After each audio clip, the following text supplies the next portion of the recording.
First of all, I commend you all for coming in tonight. It's such a beautiful day. Oh my gosh, can you believe that? It's just the beginning of March and we had a day in the 70s.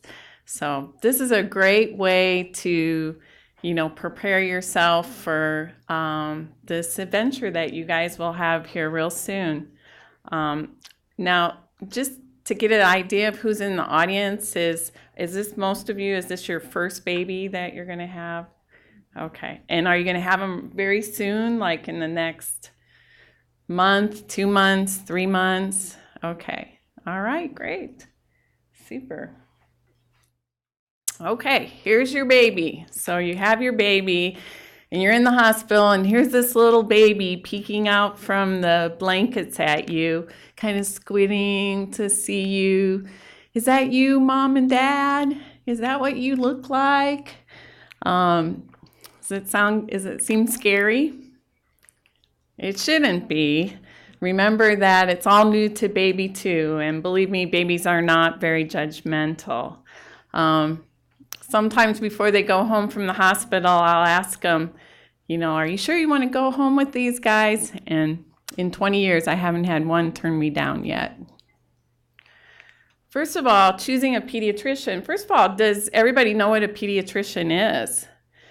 Basically, a pediatrician is a physician that only sees children. So we see children from the ages of birth to 21. So we think that we're pretty good at it. We're a little opinionated about that. Choosing a pediatrician, it's something that we don't always think about when we're pregnant. We're so focused on having the baby and our own health that once the baby's here and oh my gosh, now I need a doctor for the baby, sometimes is an afterthought. So picking a pediatrician, I would say a good approach would be to ask your friends and your relatives. I would say most of my patients are referred to me from previous patients that I have. So either relatives of some of my patients or friends of my patients. Sometimes it'll be an office, so office, colleagues will come to me. The other thing is location. I really find that a lot of my patients actually are very close to my office. So that's something when you guys pick your pediatrician, you might want to find out what doctors are available in your area. Schedule a get-to-know-you visit. You can actually do that. Most offices will give you what they call a prenatal visit. So you can actually call, and they're free. You can go in, and I usually say they're kind of checking us out. So they come in and talk to the pediatrician, see what the office is like, see if you like what you're hearing from the doctor. Believe me, your pediatrician, you will spend a lot of time with them, especially those first couple years of life. So it's good to, feel comfortable with that person. Is this someone that I can talk to? I can ask questions. Are they approachable? Do I like the office? Do I like the way it's set up? Is it convenient for where I live or for where I work? Choosing a hospital. Now, I would have to say that usually your doctor, your OB or your family practice doctor will usually have a say in which hospital you go to, because most of them have a preference as to which hospital they deliver at. But you do have a choice, and you can actually even go to the hospital and take some tours. A lot of my families do that. NICU is the neonatal intensive care unit. Sometimes that's an issue. Does your hospital that you're going to go to have a level 3 nursery that could take care of your child if your child, had problems at birth, or would your child have to be transferred to another hospital? Sometimes that's an issue. Choosing a daycare, I would say, being a parent myself, that was probably the biggest worry I had every time I was pregnant. And so think about this early, because, usually if you're a working mom and you have, 6 weeks off, 8 weeks off, some moms have a little more time off, it's so nice to have that set up where the baby's going to be taken care of once you go back to work. It just makes it a lot more, relaxing during that time if you don't have to worry about that. You can, again, ask families, friends, neighbors. Usually you will pick either a private home setting or a large daycare center.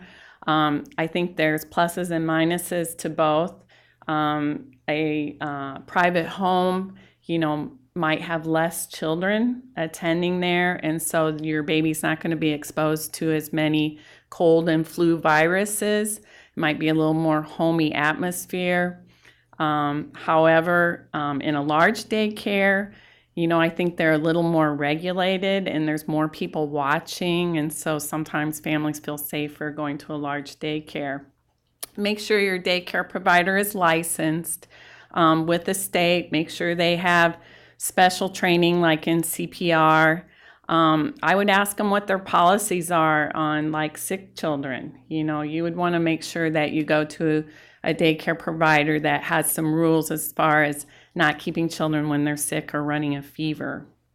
Some of the daycares have age restrictions, so you like a license or a commercial daycare may not even take babies until a certain age, so you need to know that. And oftentimes there's a waiting list because they'll only take a few babies at a time, so it's really important to get that done early. Preparing your home for the baby is another thing. Certainly the baby eventually will have their own room. A lot of parents will keep the baby with them in their room for the first few months of life.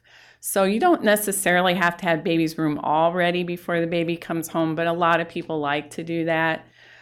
Just safety things that are smart for everybody, like smoke detectors and carbon monoxide detectors, hot water heaters.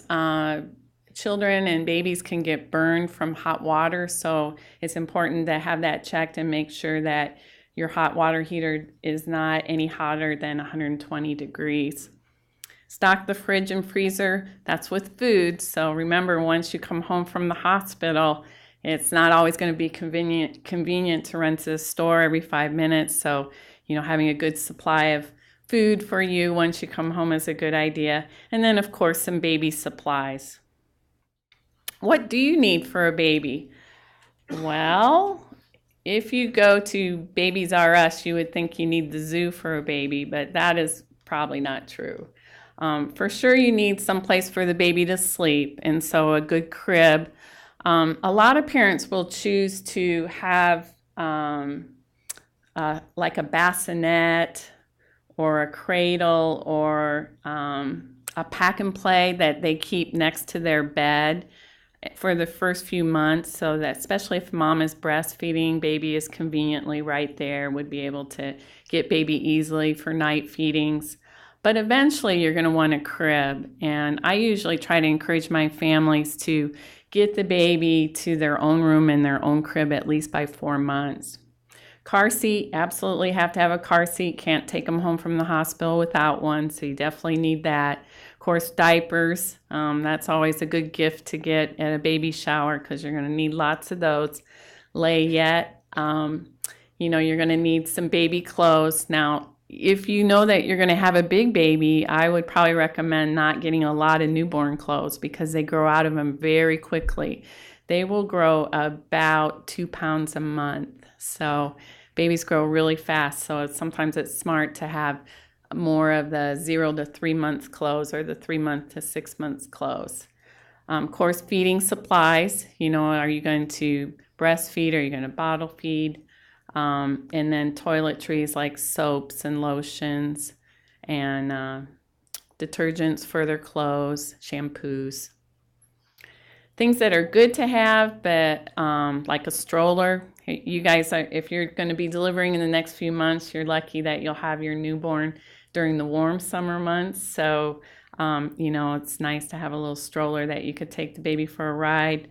Bouncy seat or swing, a little bouncy seat, those inexpensive seats that, kind of incline about 30 degrees. Those are really nice to have because it's really hard to hold the baby all the time. So sometimes it's good to put the baby in one of those little seats for a while. Breastfeeding pillow, they call them boppy pillows. Those are nice to have. Not essential, but they're nice to have. Not only do they help you with nursing, but also I recommend them a lot later on when we're trying to get to the baby to do more tummy time. Sometimes they will like the boppy pillow to help prop them up. Baby monitor, again, this is kind of a luxury, but you know, if you think that baby's room's going to be far from your room, or if you're going to be downstairs when baby's upstairs, or if you're going to spend some time out on the deck, you know, having a monitor is really nice. Of course, diaper bag, bathtub, toys, changing table, all these things are nice to have. Some extra things, a play mat, you know, that's something that your pediatrician will probably emphasize early, is that we want the baby to start having some tummy time, not when they're sleeping, but during the day when they're awake. So having a little play mat that they can lay on is a good investment. A jumper or a stationary bouncer, again, they don't have to have that, but they're kind of fun as they get a little older. Rocking chair, a lot of parents like to have a rocking chair in the baby's room. I had one. Honestly, I would say I probably spent more time on the couch with the baby or walking the baby around in my arms, but it's also nice to have. Baby carriers are nice. Portable cribs, those little pack and plays, can be very nice to have, especially if, you know, you'll be traveling to visit like grandma and grandpa and they don't have a crib. That's a really nice thing to bring along. Breast pump. Now that's something, if you plan on nursing, investing in a good electric breast pump is a really nice thing. You know, you don't have to have it, but it really is nice, especially if you plan on being one of the moms that goes back to work and would like to continue nursing after you start working.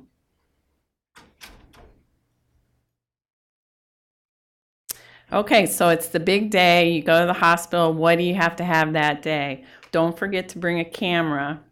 They actually will take pictures of your baby in the hospital, and they've gotten quite good at it, but it's always nice to have those candid pictures. You know, be sure to take a picture of the baby with grandma and grandpa, or the baby with aunt and uncle or special friends, because those are special pictures down the line. You have to have one outfit for the baby to go home in, so you might want to think about that. Nursing pillow or boppy pillow, we talked about that. And absolutely have to have a car seat. When you go into labor, you do not have to call your pediatrician. You do have to call your doctor, obviously, but you do not have to call the pediatrician. You just go to the hospital, and one of the first things they'll ask you is who's the baby doctor is going to be, and you can tell them at that time, and then the hospital will notify the pediatrician. So at birth, what happens at birth? Okay, once the baby is born, and everybody's excited, the nurses will take the baby from the obstetrician over to the warming table. They'll dry the baby off. They'll suction the baby's nose and sections the baby's mouth. If necessary, they'll do some stimulation to get the baby crying and breathing well. They will score the baby with APGAR scores, and I don't know if any of you have heard that, but APGAR score is it's a scoring system on how the baby looks. You get, they look at 5 different areas, and they give you a score between 0 and 2. So 0 being the worst APGAR score, and 10 being perfect and probably not realistic. They look at the baby's color. They'll look at the baby's respiratory effort, the baby's heart rate, the baby's tone. You know, is the baby floppy? Is the baby, you know, has a good, strong tone? And then also how the baby responds to us. Typical APGAR scores, like a really good normal APGAR score, would be something like 8 and 9, or 9 and 10. The first number is the score they give the baby at 1 minute, and the second score is the score they gave the baby at 5 minutes. And actually the score at 5 minutes is a lot more meaningful than the one at 1 minute. Most babies will be born a little blue, okay? They come from a low oxygen environment inside of mom, so when they first are born, they're kind of blue, and then as they take their first breaths and their lungs expand, they start to pink up. Almost all babies will still have bluish hands and feet, and oftentimes that persists for the first 24 hours, so don't be upset when you see that. The nurses will do a head-to-toe exam on the baby, listen to the breath sounds, listen to the heart. They will get a shot, their first immunization, a hepatitis B shot that's usually done shortly after birth. They get a shot of vitamin K. Vitamin K is a vitamin that helps us clot our blood, and there's a disease called hemorrhagic disease of the newborn where if they don't have adequate vitamin K, they can have bleeding. And they'll put an antibiotic eye ointment in the baby's eyes, and that's because when the baby is born, they might be exposed to bacteria from mom's vagina that could cause problems down the road. All babies get a blood sugar check shortly after birth. They try real hard to get first feeding in fairly quickly. If baby's blood sugar is low, they would give a little formula and then recheck the blood sugar after that.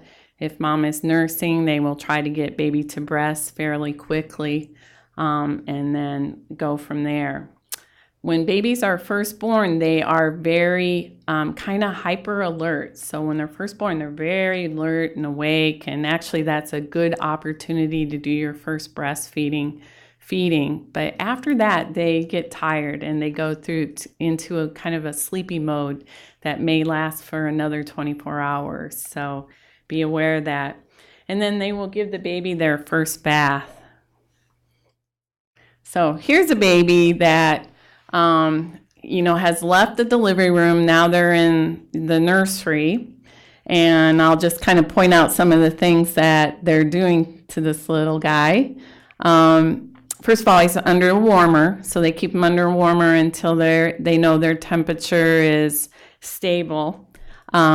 This little probe right here on the baby's chest is to monitor the temperature. They put a little clip on the baby's umbilical cord. They put bands on the baby's arms, and we lost our baby. On the baby's arms and the baby's feet, and that's for identification, and they check those every time they take the baby away from you and they give the baby back to you. They would give the baby a shot of vitamin K. They would check the baby's blood sugar. And I don't know if you can tell, but they've put goopy antibiotic ointment in this baby's eyes. So even if he wanted to see, he couldn't see right now. And he's got a little hat on. But as soon as he's stable, then they will quickly take the baby out to you.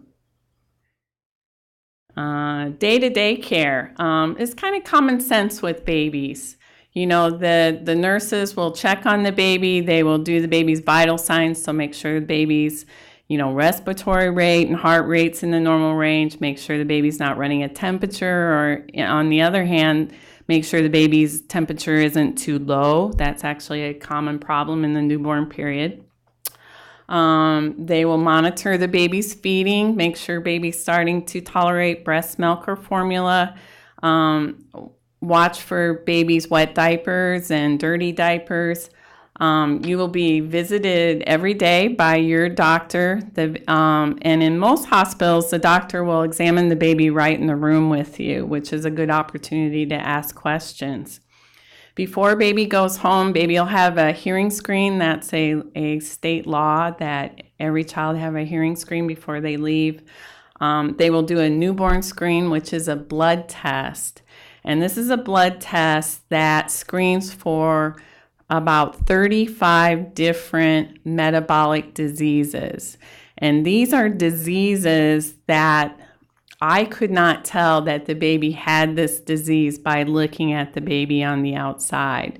But they're diseases that can cause disease down the road. So they screen for those diseases, and if the baby had one of those, they would be able to intervene early without the baby suffering the consequences. For example, every baby has a thyroid screen when they're first born, because sometimes babies can be born with congenital hypothyroidism, and that would definitely affect baby's growth. And if they find out in the newborn period, then it could be easily corrected by putting the baby on replacement hormones. Monitor for jaundice, and we'll talk a little bit about this later, but jaundice is a common newborn problem. I would say in the term infant, we probably see jaundice about 60% of the time. In preterm infants, it's probably 80% of the time. And then if you have a little boy and you want to have him circumcised, he'll need to have that done before he goes.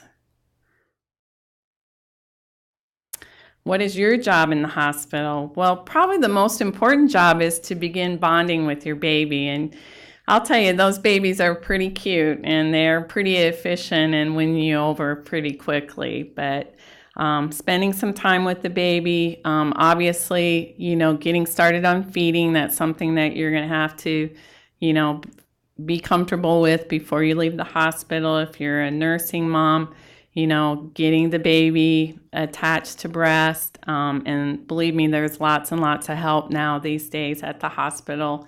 The nurses are very good at helping you, and also they actually have nurses called lactation nurses that's their whole job, is to come in and help you with that.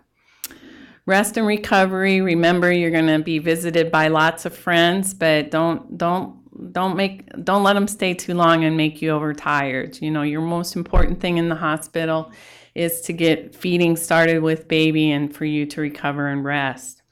Ask questions. That's something that you should do from the very beginning, continue through the hospital, and once you go home, don't quit asking questions. And it is okay to send baby to the nursery. They obviously will keep bringing the baby back to you, but if you're absolutely exhausted, it is okay for the nurses to take the baby for a couple hours so you can get a nap. Circumcision, this is not a requirement. It's actually a choice.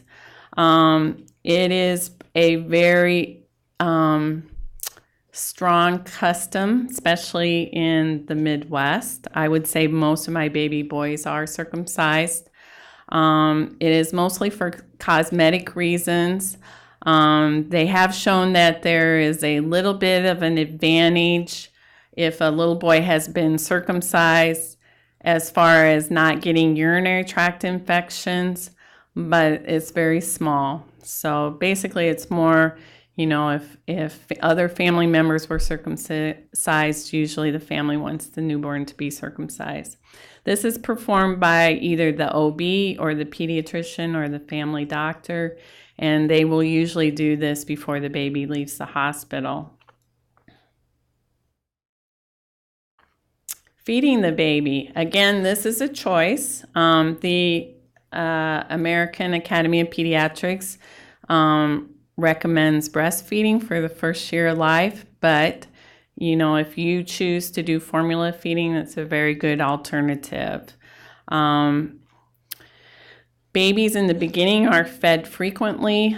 I would say that most breastfed babies are fed every 2 to 3 hours. Formula-fed babies may be a little more spread out every 3 to 4 hours. Babies will definitely give you cues that they're time to eat. Sometimes that's just waking up. Every time they wake up, they feel like they have to eat, but babies have a reflex at birth called the rooting reflex, where they kind of, if you stroke their cheek, they kind of turn to that side. That's a reflex and a cue that they might be hungry. They actually will suck on their fingers and their fists, and you might even see lip smacking. Crying is a sign that they're hungry, but it's a late sign, so keep that in mind. Breastfeeding, we always put in a little, suggestion for breastfeeding. It's completely natural. It's free. I don't know if you guys have checked out the price of formula, but it's pricey. So breastfeeding is completely free. It's a good opportunity for moms to bond with the baby. It provides breast milk is just perfect for babies, and it supplies all the nutrients and antibodies that help fight off infection. In the first few days of nursing, baby will get the early milk called colostrum. There isn't a lot of colostrum, but it is very nutritious for baby. It has a lot of protein in it and antibodies, and it's enough to sustain the baby until the real milk comes in. In the beginning, we recommend frequent feedings. There's a couple reasons for that. Number one, it's good for baby to get the frequent feedings in the beginning. Also, it kind of tells your body that the milk is needed, and it will help bring in your milk sooner. Usually your milk will come in on day 3 to 4, but it can be anywhere from 2 to 5 days. If it's 5 days before your milk comes in, that's a long time for baby. And sometimes we have to supplement if it goes that long. Again, most hospitals have a lactation consultant, and I would ask for their help because they're very helpful. Jaundice is a common newborn occurrence. It's a yellowing of the skin and the sclera, or the white parts of the eye. It's caused by excessive bilirubin. And basically what's going on is when a baby is first born, they have a lot of extra red blood cells that they need when they're inside of mom to carry extra oxygen, because inside of mom is kind of a low oxygen environment. But once the baby is born, they do not need all those extra red blood cells, and so they start rapidly breaking down, and it releases a waste product called bilirubin. Bilirubin is not something that the body needs. It's something that the body needs to get rid of, and it's gotten rid of through the baby's liver and their intestinal tract. And sometimes babies' livers are just kind of slow and sluggish when they're first born, and so the whole system kind of backs up. So the bilirubin goes up in the bloodstream, and then it deposits in the skin and causes the skin to turn yellow, and that is jaundice. We know that getting feedings established early helps with jaundice, because as milk is coming through, the bilirubin is going through the liver into the intestinal tract, and as the baby's starting to have a lot of stools, we're getting rid of the bilirubin. So that's another reason why getting breastfeeding and bottle feeding established early is good. Most hospitals now will check a transcutaneous bilirubin before you go home, no matter what. And what this is, it's a little probe that they put on the baby's forehead, and it gives the nurse a number and kind of screens for jaundice. If that level is high enough, they will back it up with a blood test, but it's a good screening tool before you go home. Why do we care about bilirubin? Well, in extreme cases, if the bilirubin was very high, it could cause damage to the baby, and that's called kernicterus. It's not very common, but it can happen, and so we're always looking out for that. Treatment for bilirubin is we treat that with fluids. Sometimes doctors will recommend giving extra fluids if baby is jaundiced, again, to get that stool going through the baby's intestinal tract and getting rid of that bilirubin. And sometimes your doctor will recommend that the baby be put under Billy lights. And there's a couple ways of doing that. This is a jaundice baby that's on a billy blanket, and this is kind of a neat thing. So it's actually a little blanket that the baby's laying on, and the lights from the billy blanket change the bilirubin in the baby's skin to a form that can be eliminated through the kidneys. So it helps get rid of the bilirubin through the kidneys and not be totally dependent on the liver. And it really does work. Sounds crazy, but it works. Okay, so you're finally home. Now what? Well, probably, sometimes I'll tell parents, really it's pretty simple in the beginning. You have to feed them, change them, love them. We generally recommend feeding the baby every 2 to 3 hours, especially if you're a nursing mom. I'll recommend frequent feedings during the day for sure. So that means wake the baby up every 3 hours. If you're a nursing mom, you really sometimes have to you have to be in charge, because sometimes babies will get very, very sleepy and they'll prefer just sleeping 5 or 6 hours before they wake up. And that doesn't work very well in the beginning when we're trying to get breastfeeding established. So frequent feedings during the day. And then once breastfeeding is established, I actually let parents let the baby sleep at night until they wake up. So the whole idea is to get those frequent feedings in during the day and then eventually be rewarded with some extra sleep at night. Be sure to take care of yourself. Remember, as a parent, that is always an important thing. You cannot take care of your kids unless you take care of yourself first. So always be good to yourself. Make time for other children and pets. If this is your second child, be sure to give the first one a little extra one-on-one, because it's a big change for them. And sometimes other family members, grandparents can help out with that. Don't be afraid to accept help from friends and family. And again, don't let friends and family stay too long. This is a time that you're recovering and resting. Visitors, make sure they wash their hands. The last thing we need is a visitor to bring in some cold or flu germ. I would pretty much say no sick visitors when the baby is very young. Make sure, again, visitors don't interfere with feedings and sleeping.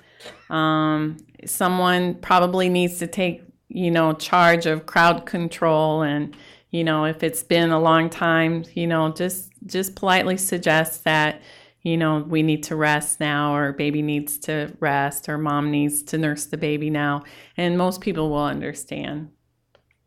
Signs of illness, when should we be worried about your baby? Well, definitely fever.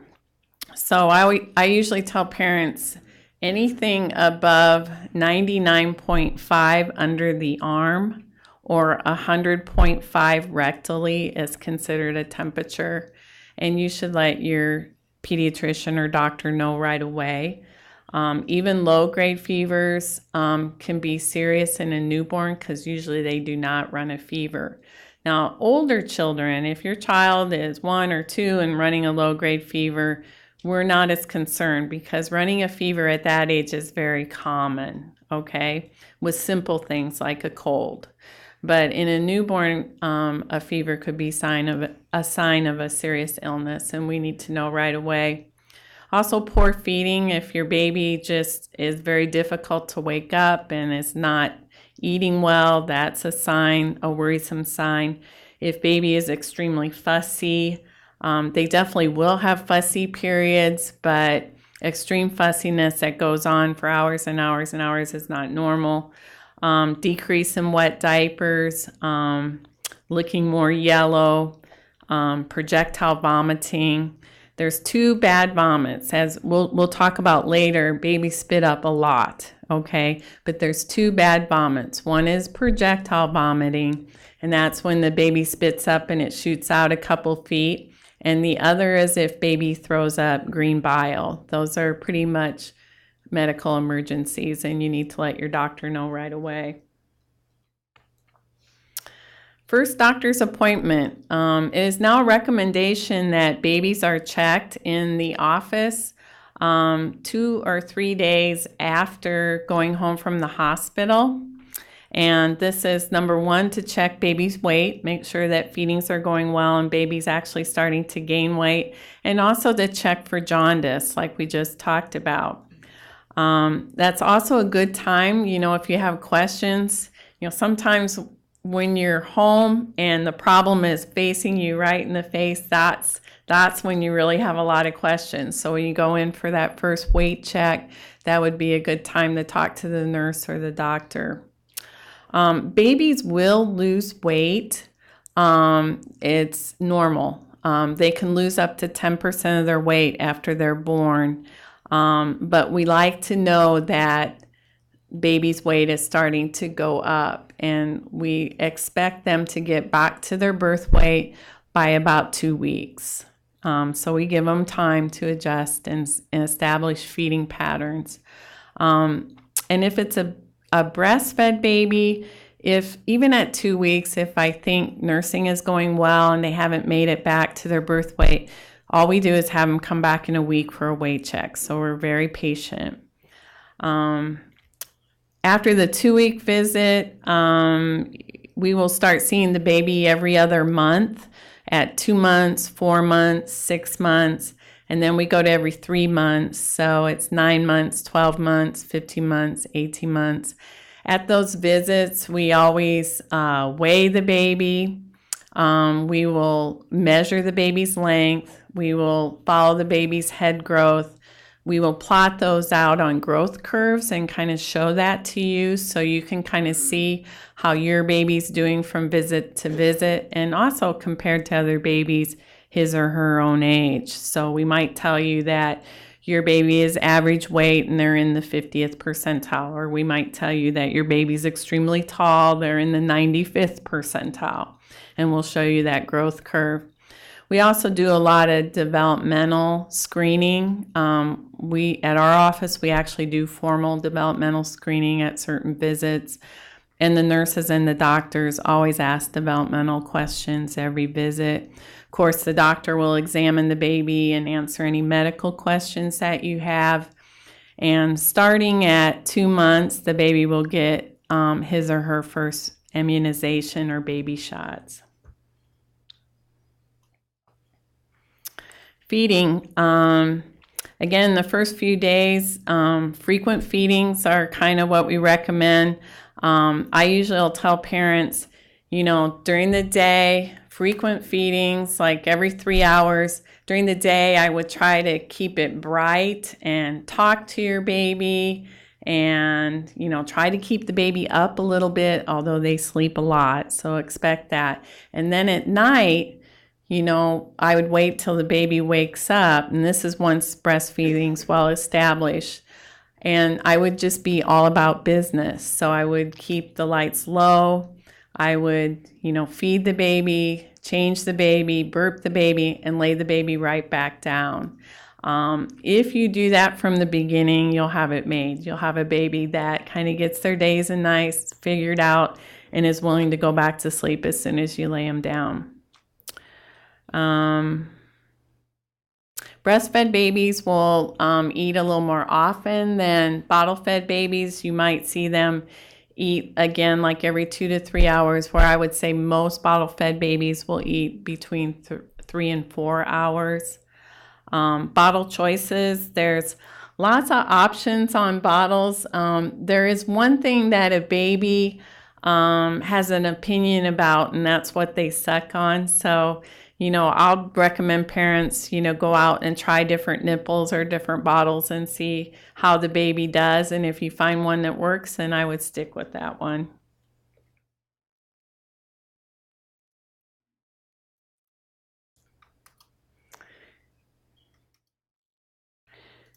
So, peeing and pooping. It seems funny to be concerned about peeing and pooping, but believe me, that first week you will.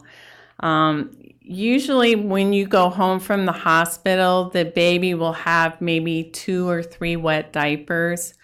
But by day 5 or 6, they should be up to 5 or 6 wet diapers and eventually 7 or 8 wet diapers. So this is something that kind of tells you that, feedings are going well, increased wet diapers. Also, the stools change. The first stool is kind of a sticky meconium stool. It's very tarry. As milk starts going through, then you go to a transitional stool. So it's a stool that is softer and more green in color. And then eventually a yellow seedy stool. And it seems crazy, but I tell parents, once you see that yellow seedy stool, that's a really good sign, because then milk is coming through. At first, breastfed babies have a lot of stools. They might have a stool every time they nurse. So you might have, 8 to 10 stools a day. Bottle-fed babies usually a little less frequent, maybe 1 or 2 stools a day.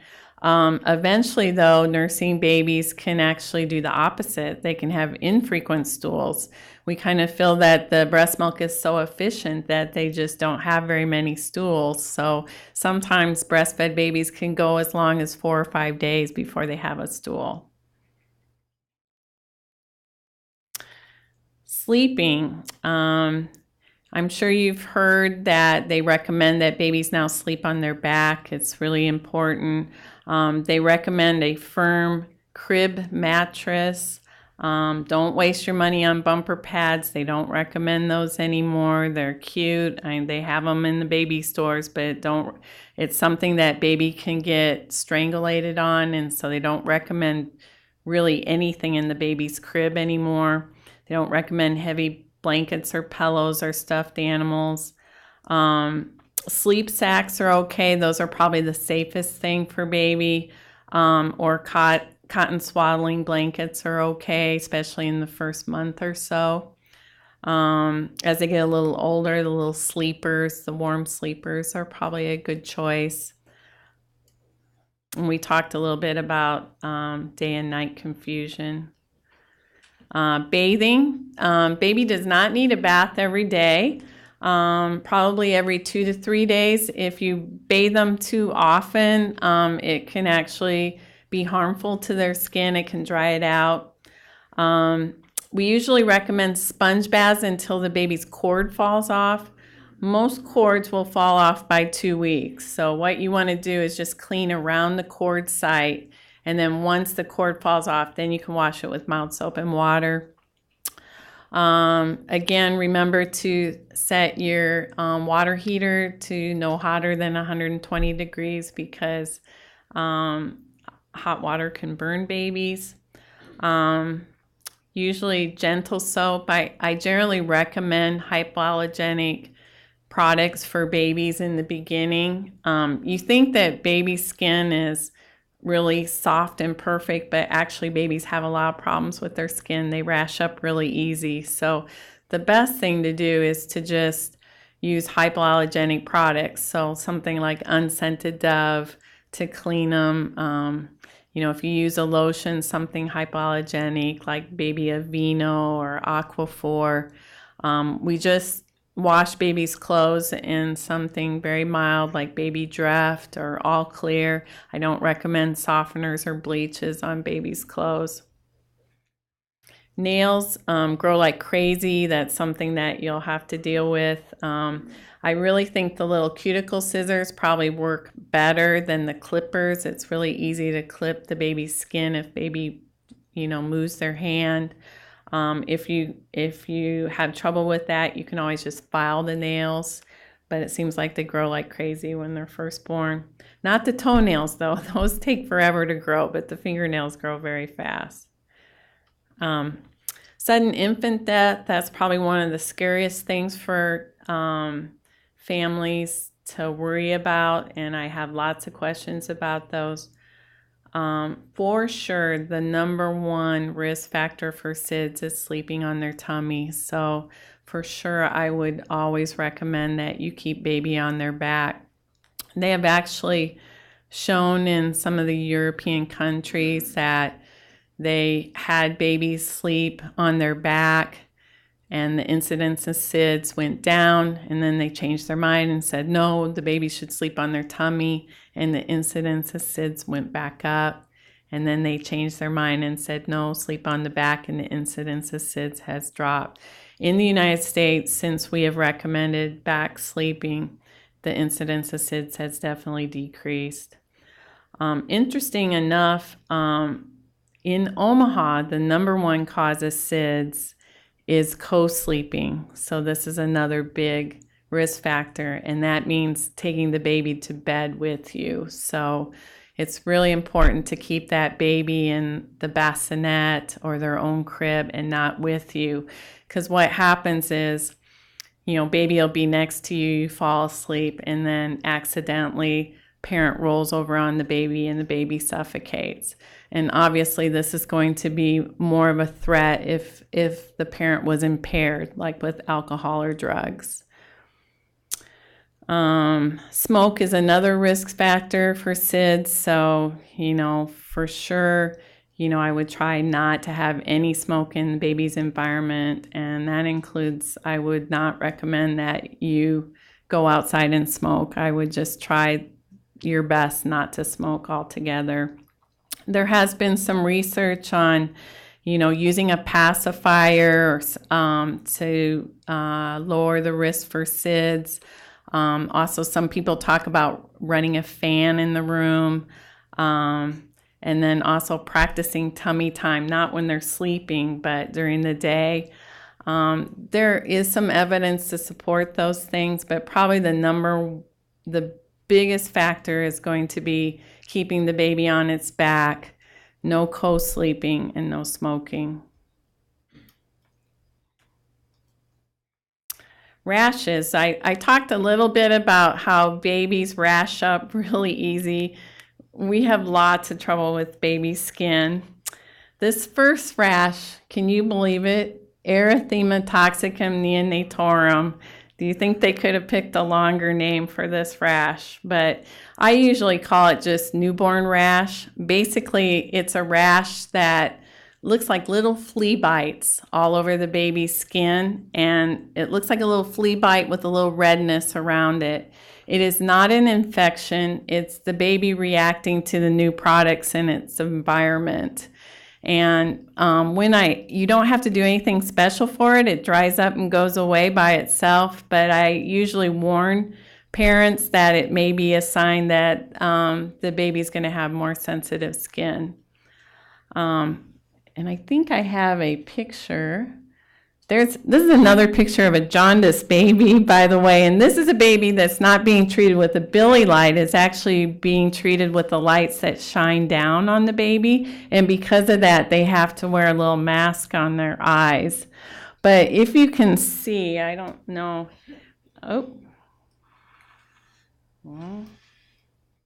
There we go. If you can see, it's hard to see, but like right here, there's a little red spot, and right there's a little red spot, and there's a couple on the baby's arm. That's Erythema toxicum neonatorum. There might be one over here on the heel. Very common. This is milia. Milia is, wants to jump on me. Milia, if you can see here, the baby has, basically they're clogged pores. So they're little pores that are clogged with sebum, and oftentimes they look a little white. These ones actually look a little inflammatory. You don't have to do anything special about them. I just tell parents to wash the face with warm water and it goes away. And then here, this is actually baby acne. That's really common, so I put it in. I don't know if you can tell, but the baby has this inflammatory acne all over her chin and cheeks and up on the forehead. This is the effects of mom's hormones on the baby. So they actually get acne like you would during puberty when you're a teenager. It usually peaks around 1 month of age. Again, you don't have to do anything about it. I just tell parents mostly just keep it clean with warm water because it goes away by itself, usually by 2 months. I'm going to talk a little bit about some common concerns that come up frequently. First of all, drainage from the eye is really common.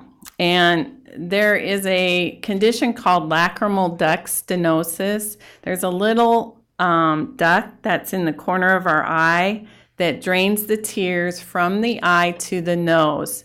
And it's not uncommon that that duct will be partially clogged or completely clogged. And when that happens, the tears made in the eye will back up and will constantly drain or drip. So this baby will have a constant, watery, maybe a little bit mattery eye.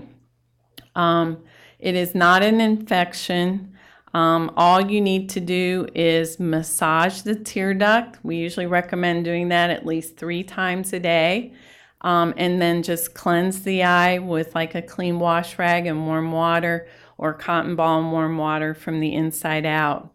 This condition, about 95% of the time, will clear up on its own. Occasionally a baby will continue to have a watery eye up to a year, and then sometimes that eye will have to be surgically probed to open that tear duct. Vaginal discharge. In the first week of life, the little girls will have a little bit heavier vaginal discharge. And again, this is the effects of mom's hormones on the baby. So it could be a little bit heavier mucousy discharge. Sometimes the baby will even have a little bloody discharge. And again, in the first week of life, this is normal. So it's important to know, because it could be very alarming to see that. But it doesn't persist after the first week.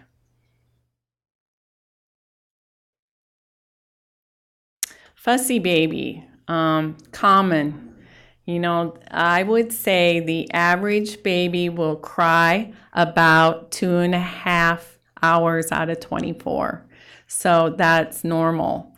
It would not be normal for your baby to cry all day and all night. That would be something you would need to let your doctor know. But crying is normal.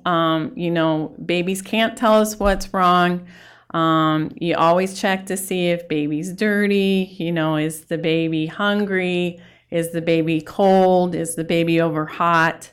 You know, common sense things. But sometimes it comes down to that we just need to use our parenting skills. So we might need to walk the baby or rock the baby or swing the baby. It's very common. You can't spoil a baby under 3 months. So we just deal with it the best we can. Spitting up is very common. Probably the most common cause of spitting up is being overfed. So, you know, always make sure that you're giving the appropriate amounts. We oftentimes can deal with this by just frequent burping and maybe a little upright positioning after the baby is eating. If it gets to be very problematic, very common, and baby's very fussy with the spitting up, sometimes your doctor will recommend some medication. Funny movements. Remember, babies are kind of immature. They can't walk or talk or move like we do. Their nervous system is very immature. And so a lot of their movements are very, very unusual, okay? They have a lot of reflexes that are primitive that we don't have. Like, for example, a startle reflex is basically a reflex when there's a loud noise or a sudden change in baby's position, they'll startle like this. They have a really, really strong sucking reflex, and that's a good thing because they need that to eat. They have a really strong grasp reflex. I know lots of times dads think that they're really squeezing their little finger, but actually that's kind of a reflex. They have to do that, and it's really not until 4 months that they're able to relax their hand and kind of open it up. They sneeze a lot. I'm asked about that a lot. Sneezing is normal. It does not mean baby is sick. They will sneeze if they have mucus or even a little dust in their nose. Hiccups are common. Hiccups are a muscle spasm of the diaphragm. And lots of times babies that hiccup a lot will continue to hiccup a lot until about 2 or 3 months, and then it starts to subside. And lots of times the mom will tell me that they could feel the baby hiccup when the baby was inside of them. Final thoughts, there's no stupid questions. So, this is all new to you. And again, remember, it's new to baby too, and they're not very judgmental. But there are no stupid questions. So if you have a question, don't hesitate to, call your doctor. That's their job. They're nurses. I have a nurse that does nothing but talk to moms all day long on the phone. So we always encourage you to, ask questions. Each baby is different. There's a wide range of normal, but I can guarantee you after a few weeks, you guys will be an expert at your baby. And this could be you. This is my kids after I had my 4th child. So I only thought I was going to have 1, and I ended up with 4. So it could happen to all of you too. So now, if you guys have questions, this is a good time to ask them. Yeah. How long are you typically in the hospital after having a baby? If you deliver vaginally, it's usually 3 days. If you deliver by C-section, it's 4 or 5 days. So, yeah. You said for like breastfeeding, in the first couple weeks when you're really learning your routine to do Yes. frequent day feedings? Yes. At night, are you doing the same thing then? Most, usually during the day, we'll say every 2 to 3 hours until we know for sure baby is getting milk and gaining weight. We would at least wake them up every 4 hours at night. But once breastfeeding is well established and we know baby's back to birth weight, we'll let them sleep at night until they wake up because, eventually you'd like them to sleep all night. So, beginning though, probably not. Any other questions? Yeah. Yes. Or if you're to do it in the ear? A good question. The rectal temp and oral temp is considered more of a core temperature, so that temperature is going to be a little higher. So I usually say up to 100.5. The axillary temperature is more of a peripheral temperature, so that's going to be 99.5. The temporal temperatures and the probes that they put on the head are probably not very accurate for babies. So I would kind of discourage you not to use that until they're older. They're great for when the child's older, but in a baby, it's probably not that accurate. But like a temporal temperature would be more like the rectal. It would be more of a core temperature. Any other questions? Yeah. Where can you go to get to check your car seat installation? Good question. A lot of you can go to the safety consoles. They actually will have car seat days where they put on a clinic and you line up and you go through one at a time and they'll check your car seat. Also, a lot of the fire departments will do it. And sometimes some of the nurses at the hospital are trained in car seat. It's actually very sophisticated training. It's a couple weeks, so there's a lot involved. So it's a good idea to find out. I don't know if you have a local fire department, you might want to call them and see if they could do it, or if the safety console's close to you, you might want to call them and see when they're going to have a car seat day. Yes.